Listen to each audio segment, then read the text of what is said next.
Salam olahraga Sobat Kiper semua, kembali bersama saya Tommy Mesias. Dan ini adalah video terakhir dari seri playtest.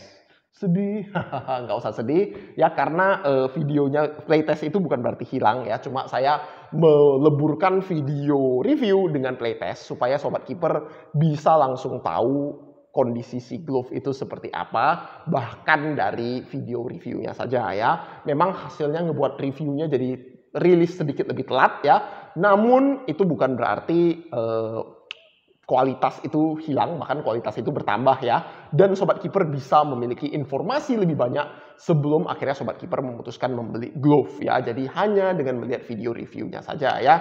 Dan video terakhir yang sudah saya review tapi belum saya playtestnya, pembahasannya, itu tentu saja adalah si Manos VG3, Vigor Grip 3 ya, yang namanya itu sebenarnya ya mirip dengan si Nike ya, Vapor Grip 3 ya, sama-sama punya Vapor Cut juga ya. Nah, jadi si Manos VG3 ini ya, seperti yang Sobat Kiper bisa lihat di video playtest itu, gripnya sangat luar biasa sekali ya. Bahkan kalau saya boleh ngomong, dari segi grip, dia itu di mid grade ya, mungkin cuma kalah sama FAT ya. Lebih lengket daripada PGS Eagle H2, lebih lengket juga dari banyak sekali glove mid grade yang lain yang cuma kalah sama FAT ya. Nah, namun saya nggak tahu ini mungkin gara-gara kondisi bolanya atau kondisi lapangannya, saya cukup apes dan kita bisa lihat di sini ada pola abrasi yang sama ya. Ini sesuatu yang buat saya sedikit membingungkan. Kenapa? Karena ketika saya menggunakannya, tangkapnya itu kayaknya bluk lengket enak dan tidak terasa ada gesekan berarti di jari ya. Namun setelah main lihatnya langsung wah, sompel seperti ini ya. Padahal sebelumnya ini saya sudah pakai untuk main ya, saya cuma untuk pakai main ringan aja. Di situ habis dimainkan tidak ada abrasi selain si abrasi bintik-bintik. Namun, nah begitu di video playtest kemarin itu muncul abrasi yang seperti ini ya. Padahal di game tersebut ya, seperti yang Sobat Kiper bisa lihat, saya tidak terlalu banyak mentip bola dan mayoritas tendangan itu berhasil saya tangkap lengket ya. Jadi ini sesuatu yang buat saya sedikit mengejutkan ya, karena awalnya saya pikir si glove ini memiliki durability yang cukup baik. Makanya saya merekomendasikan ini untuk latihan dan tanding ya.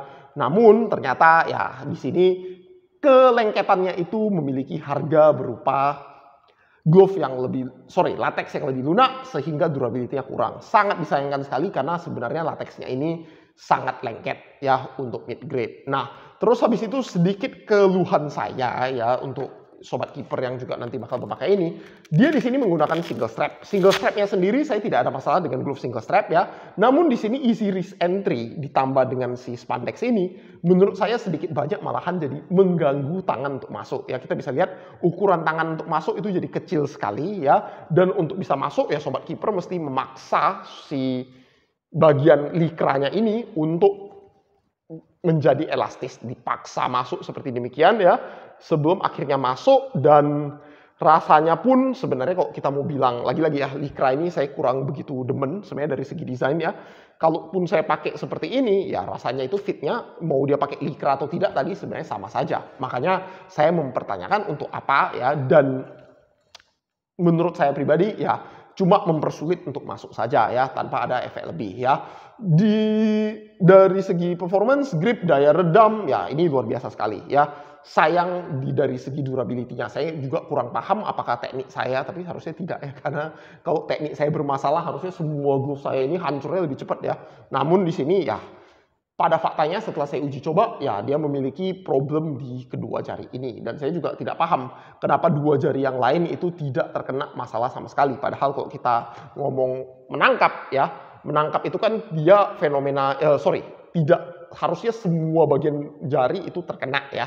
Jadi di sini cuma ada dua ujung seperti ini. Apakah apes karena bolanya udah tidak rata ya, atau kena sompel di bagian pentil bolanya ya, tempat untuk mempompa bola? Saya jujur aja tidak tahu kenapa bisa seperti ini. Ya syukurnya abrasinya itu masih tergolong ringan, dalam artian tidak sampai terkelopek langsung ke dalam ya, hanya lekang di bagian permukaan. Padahal glove yang sangat bagus ya, dan jujur saja saya sangat menantikan glove berikutnya dari Manos, karena glove Manos itu biasanya desainnya unik, sedikit rada-rada ke arah nyeleneh sebenarnya, namun performance-nya biasanya on point ya, mau di Manos T1 Super Grip atau di Manos VG3 yang sekarang ini menurut saya glove-nya itu luar biasa ya. Namun sekarang ya belum ada kejelasan lagi, meskipun dari percakapan saya terakhir dengan Bang Cepi, pemilik Manos ya, itu mereka memang sudah menyiapkan beberapa glove lain yang siap untuk dirilis dalam tahun ini. Namun ya lagi ada keterlambatan pengiriman di seluruh dunia perglovan internasional ya. Jadi ya kita nantikan saja apakah benar akan jadi rilis dalam tahun ini atau tidak ya. Glove yang sangat bagus, namun ya sayang saya tidak tahu apakah faktor kecelakaan atau apa, durability-nya jadinya saya sedikit banyak mempertanyakannya ya. Oke, saya rasa itu saja untuk hari ini Sobat Kiper semua. Salam olahraga, sampai jumpa.